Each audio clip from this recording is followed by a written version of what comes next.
Vážení priatelia, teraz máte možnosť vidieť, ako prišlo povstalecké vozidlo. Je to Praga RN, vyrábaná v Československu. Vítajú sa ľudia, ktorí prišli do vytvoreného tábora. Povstalci, ktorí prišli na vozidle Praga RN, sú vítaní a okamžite budú rozdelení do skupín, aby zaujali priestor pre obranu. Povstalecký veliteľ predpokladá, že nemecký veliteľ vyšle minimálne hliadku, možno vyšle celú bojovú jednotku.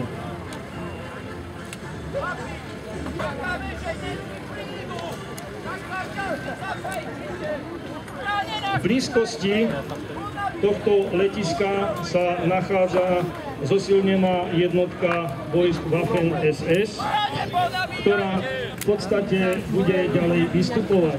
Budete mať možnosť vidieť vojakov rôznych